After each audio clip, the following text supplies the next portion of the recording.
الرحمن الرحیم السلام علیکم. میں ہوں تیری میر اور یہ ہے میرا چینل کہانی دنیا. آج میں آپ کے لیے فرحت اشتیاق کی ناول تیرے لیے ہے میرا دل کا پارٹ 5 لے کر آئی ہوں. ویڈیو پسند آئے تو لائک اینڈ شیئر کر دیجیے گا اور سبسکرائب کرنا تو بالکل مت بھولیے گا. تو آئیے سنتے ہیں پارٹ 5. گاڑی کا دروازہ کھول کر اویس نے اس کا ہاتھ چھوڑ دیا تو وہ چپ چاپ بیٹھ گئی. اویس نے ہاتھ بڑھا کر دروازہ بند کیا اور ڈرائیونگ سیٹ کی طرف بڑھ گیا. انکل اس کے برابر والی سیٹ پر باجوان خود کو ایک دم بہت بوڑھا محسوس کرنے لگے تھے. وہ کیا کرنے والی تھی یہ تو وہ جان چکے تھے، لیکن اب یہاں سے جا کر وہ کیا کرے گی یہ سوچ انہیں شدید پریشان کر رہی تھی. گاڑی سٹارٹ ہو گئی تھی اور اس میں بیٹھے تینوں ہی افراد کسی نہ کسی فکر میں غلطاں تھے. میں آج کے بعد کبھی ان لوگوں سے نہیں ملوں گی، کبھی ان کے گھر نہیں آؤں گی، وہ اپنے دل میں مصمم ارادہ کر رہی تھی. لیکن آج کے بعد میں ہوں گی تو کہیں جاؤں گی. بس اب اس زندگی کی قید سے چھٹکارا پالوں گی، پھر جس کا جو دل چاہے میرے بارے میں سوچتا رہے. کچھ دیر پہلے جو ایک شرمندگی سے محسوس ہونے لگی تھی وہ ایک دم زائل ہو گئی اور وہ ہلکی پھلکی ہو کر بیٹھ گئی. گاڑی اس کے گیٹ کے سامنے رکی تو وہاں کا پرسکون سا ماحول دیکھ کر اس کے لبوں پر استزاحیہ مسکراہٹ بکھر گئی. کسی کو کیا پرواہ کہ وہ کہاں گئی تھی؟ اگر وہ گئی بھی تھی تو کسی کے پاس اتنا وقت نہیں تھا کہ بیٹھ کر اس کا سوگ مناتا، اسے ڈھونڈنے کی کوشش کرتا. خاموشی سے گاڑی سے اتر گئی اور بغیر ان لوگوں کی طرف دیکھے گیٹ کی طرف بڑھنے لگی. اجالا 1 منٹ رکو. اپنے پیچھے انکل کی آواز سن کر وہ رک گئی. گردن موڑ کر پیچھے دیکھا تو وہ گاڑی سے اتر کر اسی کے پاس آ رہے تھے. جو سوال تم نے مجھ سے کیا تھا وہی میں تم سے کر رہا ہوں. کیا تم مجھ سے محبت کرتی ہو؟ وہ اس کا ہاتھ اپنے ہاتھوں میں پکڑ کر بولے. وہ بہت بدتمیزی کے ساتھ انکار کر کے ان کا دل توڑ دینا چاہتی تھی. کیا فرق پڑتا تھا جہاں اتنے بہت سے افراد اسے برا سمجھتے تھے اگر ان میں وہ بھی شامل ہو جائے؟ اس کی صحت پر کوئی فرق نہیں پڑتا، لیکن اپنی سوچ کے خلاف وہ اس بات میں سر ہلا گئی. پھر میں تمہیں اس محبت کی قسم دے کر کہتا ہوں تم خود کو ہرگز بھی کوئی نقصان نہیں پہنچاؤ گی. اجالا میری جان، میں اپنوں کو روتے روتے تھک گیا ہوں. اب مجھ میں کوئی دکھ، کوئی صدمہ جھیلنے کی ہمت نہیں بچی. اویس اور تم ہی اب میری واحد پونجی ہو. اس عمر میں مجھے کوئی دکھ نہ دینا. ان کی آنکھوں میں چمکتے آنسو اسے عجیب سے دکھ میں مبتلا کر گئے. اویس گاڑی میں بیٹھا ان دونوں کی باتیں سن رہا تھا. صرف میری خاطر تمہیں زندہ رہنا ہے. مجھ سے وعدہ کرو تم کوئی غلط حرکت نہیں کرو گی. ان کی محبت اس کے اندر کی سوئی ہوئی اس اجالا کو جگا رہی تھی جو محبتوں کی متلاشی تھی، جو یہ چاہتی تھی کہ کوئی تو ہو اسے پیار کرے بے حد اور بے حساب، جس کے لیے وہ بہت خاص ہو، جس کے لیے اس کا ہونا اہمیت رکھتا ہو. اور وہ ہستی اس کے سامنے کھڑی تھی جس سے اس کا کوئی خونی رشتہ نہیں تھا، لیکن خونی رشتوں سے بڑھ کر وہ اسے چاہ رہے تھے. وہ کیسے انہیں مایوس کر سکتی تھی؟ بے اختیار اس نے گردن ہلا کر ان سے وعدہ کر لیا تو وہ مطمئن ہو کر گاڑی کی طرف بڑھ گئے. جب تک وہ اندر داخل نہیں ہو گئی وہ لوگ وہیں موجود رہے. میں اپنے ماں باپ کی انچاہی اولاد ہوں، ایک ایسی اولاد جسے اس کے والدین نظر انداز کر دیں. جس گھر میں میں نے آنکھ کھولی وہاں کسی کو میری ضرورت نہ تھی. میرا وجود وہاں کے مکینوں کے لیے باعث زحمت تھا. میرے ڈیڈی ایک پڑھے لکھے اور کلچرڈ انسان تھے، لیکن صرف دنیا والوں کے لیے. بظاہر یہ کلچرڈ اور مہذب انسان اندر سے وہی روایتی مرد تھا جو عورت کا استحصال کر کے اس پر ظلم کر کے اپنی انا کی تسکین کرتا ہے. انہیں دنیا میں اگر کسی سے محبت تھی تو ان کی ماں تھی، ہماری دادی، جو پوتے کھلانے کی آرزو میں دن گن گن کر گزار رہی تھی. اپنے اکلوتے بیٹے کا ولیعہد دیکھنا ان کا اولین اور دیرینہ خواب تھا، لیکن خدا کی خدائی کے سامنے ان کا کچھ زور نہ چلا تھا. وہ میرے ڈیڈی کے ہاں پہلی اولاد بیٹی پیدا ہوئی تھی. دادی بہت ناراض ہوئی تھی، لیکن ڈیڈی نے انہیں سمجھا بجھا کر منا لیا تھا کہ اگلی بار ضرور ان کے ہاں بیٹا پیدا ہوگا. لیکن خدا کو کچھ اور ہی منظور تھا. سب آپی کے بعد ہنا بچوں کی پیدائش نے دادی کے ساتھ ساتھ ڈیڈی کو بھی آگ بگولا کر دیا تھا. ان دونوں نے مل کر ممی پر زندگی تنگ کر دی، انہیں ہر طرح کی اذیت دی، تانے اور دھمکیاں دی گئیں. ڈیڈی کو اپنی دونوں بیٹیوں سے نفرت سی ہو گئی تھی. وہ گھر آتے تو بیوی اور بیٹیوں کو برا بھلا کہتے، اپنے کمرے میں بند ہو جاتے. میری ممی تیسری بار پریگننٹ ہوئی تو بہت ڈری ہوئی تھی. ان کے اس گھر میں رہنے کا دار و مدار اب صرف آنے والے ننھے مہمان پر تھا. بیٹی ہونے کی صورت میں انہیں اس گھر سے نکال دیا جانا تھا. ڈیڈی چیخ چیخ کر بے شمار مرتبہ انہیں طلاق دینے کی دھمکیاں دے چکے تھے۔ خدا کو بھی شاید ممی کی بے بسی پر ترس آ گیا تھا، اس لیے اس بار وہ اپنے شوہر اور ساس کے سامنے سرخرو ہو گئی تھی۔ ممی نے اس بار جڑواں بچوں کو جنم دیا تھا، میں اور میرا بھائی سعود، جو مجھ سے 3 منٹ چھوٹا تھا۔ میں پیدائشی طور پر بڑی صحت مند اور ہٹی کٹی تھی اور سعود بڑا کمزور، مریل اور بیمار سا بچہ۔ ڈاکٹروں نے اس کی حالت دیکھتے ہوئے اس کی زندگی کی غرض سے مایوسی کا اظہار کر دیا تھا۔ تمام گھر والے ہر قیمت پر اس بچے کی جان بچانا چاہتے تھے۔ میری ممی کو اپنا گھر بچانا تھا، اس لیے ڈیڈی کو دادی کو خوش کرنا تھا اور دادی کو بیٹے کا وارث دیکھنا تھا، اس لیے سب کے پاس اسے توجہ دینے کی معقول وجہ موجود تھی۔ ایسے میں کسی کو بھی اس بچے کا خیال نہ آیا جو ماں کے آگوش سے محروم، آیا کے رحم و کرم پر گھر میں تنہا پڑی رہتی تھی۔ ایک مہینے ہاسپٹل رہ کر جب سعود ڈاکٹروں کی پیشین گوئی کے باوجود صحت یاب ہو کر گھر آ گیا تو گھر میں گویا خوشیوں کا سیلاب امڑ آیا۔ وہ سبھی کا چہیتا اور لاڈلا تھا، لیکن ممی اور دادی کا بالخصوص۔ ممی تو اسے ایک لمحے کو بھی اپنی نگاہوں سے اوجھل نہ ہونے دیتی تھی۔ ان کے لیے خوشیوں کا پیغام لے کر آیا تھا۔ اس نے انہیں طلاق جیسے منحوس داغ سے بچا لیا تھا، تو وہ کیوں نہ اسے چاہتی۔ ممی کے پاس میرے لیے کوئی وقت نہ تھا۔ انہیں تو شاید یہ بھی بھول گیا تھا کہ سعود کے ساتھ ساتھ انہوں نے ایک بیٹی کو بھی جنم دیا تھا، جس کا انہوں نے ابھی تک نام بھی نہیں رکھا تھا۔ میری پیدائش کے 2 ماہ بعد میری نانی کوئٹہ سے آئیں تو انہوں نے ہی میرا نام رکھا، اجالا شہریار۔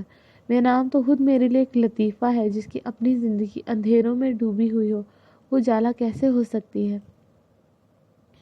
نانی نے ممی کو ان کی لاپرواہی پر سخت سست سنائی کہ ان کی غفلت کے نتیجہ میں بچی بے یار و مددگار آیا کے رحم و کرم پر پڑی ہے، اور جسے گھر والوں کی بے توجہی محسوس کر کے آیا بھی اکثر بھول جاتی ہے۔ کئی دفعہ وہ بچی بھوک سے نڈھال ہو کر بلک بلک کر روتی، خود ہی چپ ہو کر سو جاتی ہے اور آیا اس کا دودھ بنانا بھول جاتی ہے۔ ممی نے واضح طور پر اپنی بیزاری کا اظہار کیا اور کہا کہ انہیں اب مزید اولاد کی ضرورت ہی نہیں تھی۔ پتہ نہیں سعود کے ساتھ یہ بھی کیوں پیدا ہو گئی تھی۔ ممی اور ڈیڈی دونوں ہی نے مجھے نظر انداز کر دیا تھا۔ نانی مجھے اپنے ساتھ کوئٹہ لے گئیں۔ نانی وہاں میرے ماموں کے گھر میں رہتی تھیں۔ جسے اس کے ماں باپ نہ چاہیں اسے کوئی اور کیا پیار کرے گا؟ سو ماموں ممانی کا رویہ کوئی خاص اچھا نہ تھا۔ وہ محض نانی کی مروت میں میرے اپنے گھر آمد کو قبول کر گئے تھے۔ ڈیڈی ہر مہینہ ایک خطیر رقم میرے اکاؤنٹ میں جمع کروا دیا کرتے تھے اور ممی کسی آتے جاتے بندے سے کے ہاتھ کپڑے اور کھلونے بھیج کر اپنی محبت کا اظہار کر دیا کرتی تھی۔ نانی نے وہیں اسکول میں میرا ایڈمیشن کروا دیا اور مجھے بہت چاہتی تھیں، میرا بہت خیال رکھتی تھیں۔ انہیں بیٹی کی نالائکی اور لاپرواہی پر بھی بہت غصہ تھا۔ وقت گزرتا رہا، میں 8 سال کی ہو گئی۔ اس دوران ممی ڈیڈی کے ہاں ان کے نہ چاہنے کے باوجود بھی دعا پیدا ہو گئی تھی۔ وہ مجھ سے 5 سال چھوٹی تھی۔ وہ ہو بہو دادی کی کاپی تھی، اس لیے دادی اسے بہت پیار کرتی تھی۔ اس کے پیدا ہونے کے کچھ ماہ بعد ہی دادی کا انتقال ہو گیا تھا۔ میری 8ویں سالگرہ کے ٹھیک 1 ہفتے بعد نانی ایک رات ایسی سوئیں کہ پھر اٹھی ہی نہیں۔ مجھ سے محبت کرنے والی واحد ہستی اس دنیا سے رخصت ہو چکی تھی اور میں اکیلی رہ گئی تھی۔ کوئی پرائی اولاد کو کیوں اپنے پاس رکھتا؟ سو ماموں نے مجھے واپس کراچی بھجوا دیا۔ میری واپسی میرے گھر والوں کے لیے صرف اتنی ہی اہمیت رکھتی تھی کہ مجھے ایئرپورٹ پر ریسیو کرنے کے لیے ڈرائیور کو بھیج دیا گیا تھا۔ میری واپسی سے گھر والوں کو کوئی خوشی نہیں ہوئی تھی۔ میں ممی کے گلے لگنا چاہتی تھی، ان کی خوشبو محسوس کرنا چاہتی تھی، مگر انہوں نے دور سے میرے سلام کا جواب دے کر میری خیریت پوچھی تھی۔ میں جھجک کر رک گئی تھی۔ ڈیڈی اور بہن بھائیوں کا رویہ بھی میرے ساتھ بڑا لیا دیا سا تھا، جیسے میں کوئی آؤٹ سائڈر تھی جو اچانک ان کے گھر آ کر رہنے لگی تھی۔ پتہ نہیں مجھے اپنے ساتھ لے جانا نانی نے اچھا کیا تھا یا برا، اس بات کا فیصلہ میں آج تک نہیں کر سکی۔ اگر وہ مجھے ساتھ نہ لے جاتی تو ہو سکتا تھا میری بھی اس گھر میں کوئی جگہ نکل آتی۔ وہ سب اتنے سالوں سے ایک ساتھ رہ رہے تھے، وہ سب ایک تھے اور میں بالکل الگ۔ میرے ماں باپ اور بہن بھائی، کسی کو میری ضرورت نہ تھی۔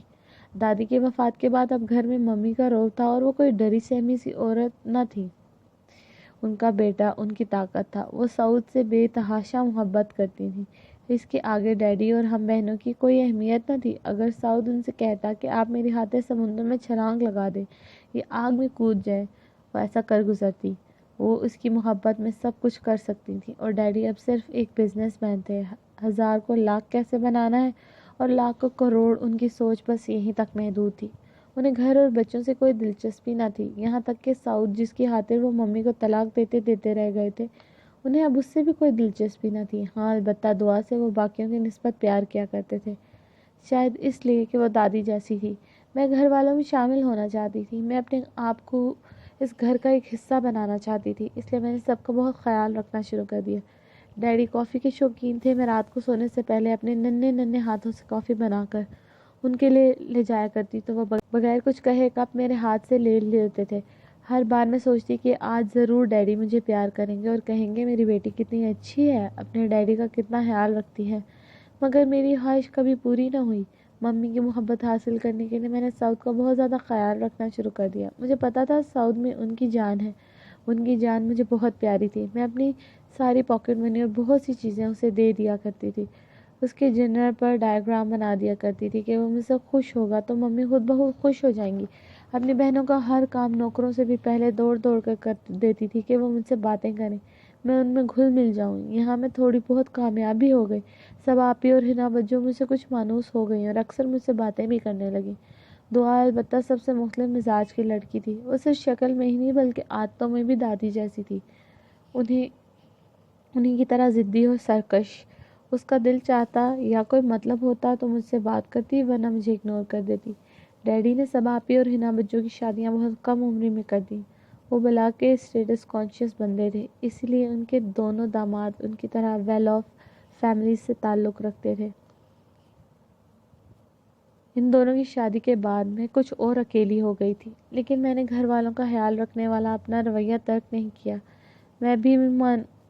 میں ابھی مایوس نہیں ہوئی تھی. مجھے اس گھر میں اپنی جگہ بنانی تھی. میں اپنی محبت اور خدمت سے سب کے دل جیت لینا چاہتی تھی. میری اطاعت گزاری پر دعا میرا مذاق اڑاتی تھی کہ مجھے کسی مڈل کلاس گھرانے میں پیدا ہونا چاہیے تھا. یہ خدمت اور وفا شعاری وغیرہ جیسی لغویات وہاں بہت کارآمد ثابت ہوتی ہیں. دن گزرتے رہے. میں انٹر کر کے آرٹ اسکول میں داخل ہو گئی.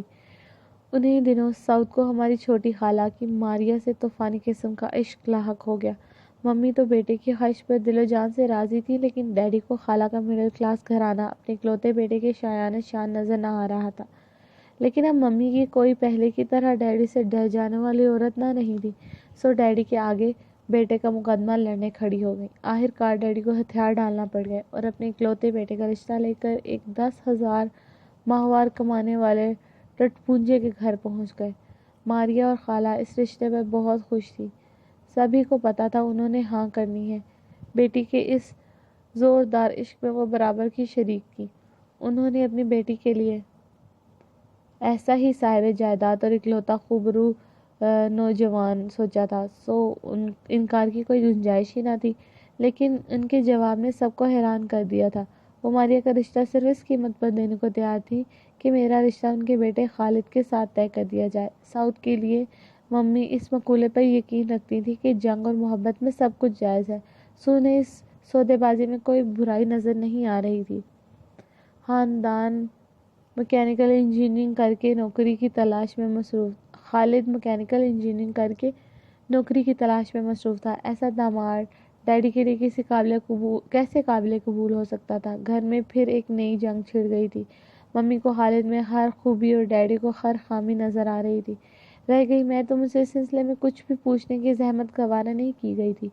سعود نے ڈیڈی کے انکار پر مشتعل ہو کر گھر چھوڑ دینے کی دھمکی دی تو ممی روتی ہوئی میرے پاس آ گئی اور کہنے لگی میں ڈیڈی کے سامنے اس رشتے میں اپنی پسندیدگی کا اظہار کروں اور انہیں مجبور کروں کہ وہ ہاں کر دیں. مجھے خالد سے کوئی دلچسپی نہ تھی. میری تو اس سے بطور کزن بھی بات چیت نہ تھی، لیکن ممی کے دل میں اپنی محبت پیدا کرنے کا یہ موقع میں گنوانا نہیں چاہتی تھی. اس لیے ان کی بات مان کر ڈیڈی کے پاس چلی آئی.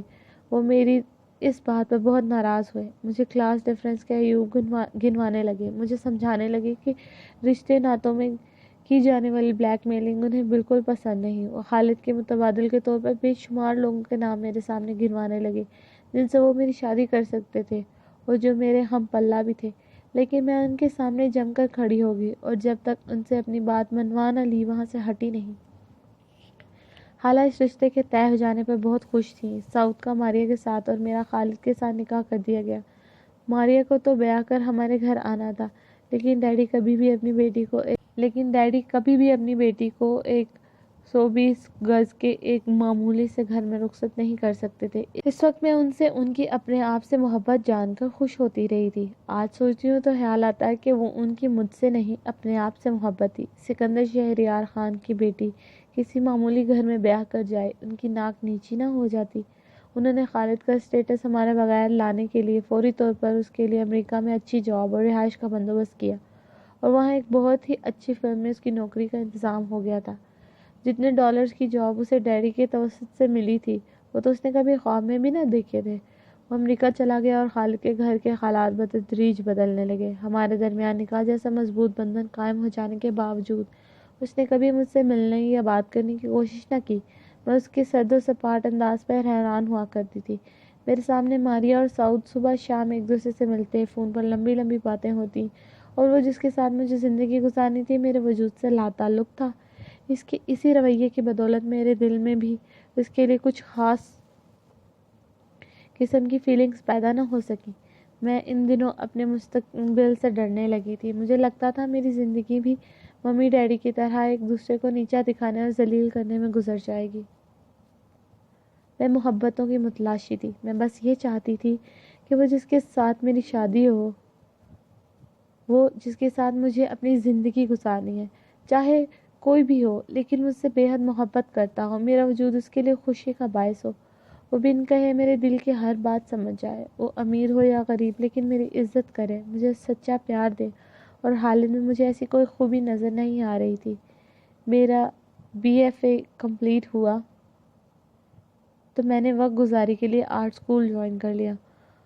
انہی دنوں سعود کی اصرار پر ماریا رخصت ہو کر ہمارے گھر آ گئی، ورنہ ڈیڈی تو ہم دونوں کی ایک ساتھ شادی کرنا چاہتے تھے۔ خالد اتنی جلدی شادی کرنے کے لیے آمادہ نہ تھا، سو ڈیڈی کو چپ سادھنی پڑی۔ ماریا ایک بہت ہی سطحی ذہن کی لڑکی تھی، اسے تو شاید سعود سے سچی محبت بھی نہیں تھی۔ اس کا خواب تو ایک امیر گھرانے کی بہو بننا تھا۔ دونوں ہاتھوں سے دولت لٹانا اور سیر و تفریح کرنا اس کا پسندیدہ مشغلہ تھا۔ اس کی تمام حرکات کسی نو دولتیے جیسی تھیں۔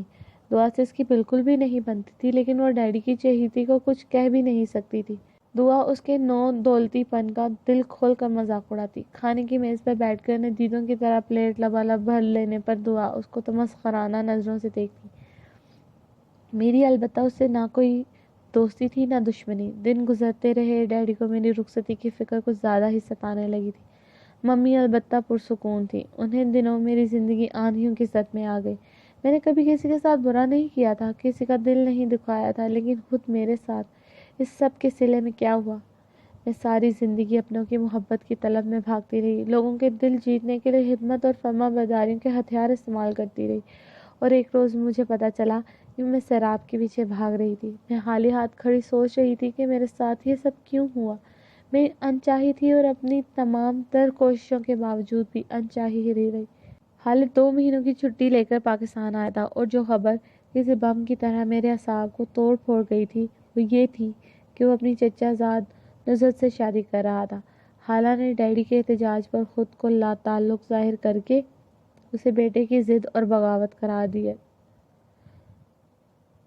ڈیڈی کا غصہ آسمان سے باتیں کر رہا تھا۔ انہوں نے خالد کو اس کی اوقات یاد دلانے کی کوشش کی اور بتایا کہ وہ ہے کیا، 2 ٹکے کا انسان جسے انہوں نے ترس کھا کر اپنے برابر جگہ دی تھی۔ تو انہوں نے جواباً بڑے آرام اور سکون سے مجھے طلاق دے دی تھی۔ کوئی قصور نہ ہوتے ہوئے بھی میں مسلوب کی جا رہی تھی۔ میں نے جو قدم ممی کو خوش کرنے کے لیے اٹھایا تھا وہ میری بربادی پہ ختم ہوا تھا۔ حالانکہ گھر خالد کی شادی کی تیاریاں زور و شور سے جاری تھیں۔ کل تک جو وہ بیٹے کی ضد اور بغاوت سے ناراض نظر آ رہی تھی، آج بڑے آرام سے اپنی بہو کے استقبال کی تیاریوں میں مصروف تھیں۔ خالہ کے گھر کے کسی بھی فرد کی ہمارے گھر آمد پر مکمل پابندی عائد ہو چکی تھی۔ ڈیڈی ان میں سے کسی کی شکل دیکھنا بھی گوارا نہیں کرتے تھے۔ ان کے بقول ممی کا مڈل کلاس گھرانہ اس قابل ہی نہ تھا کہ ان سے کوئی تعلق رکھا جائے۔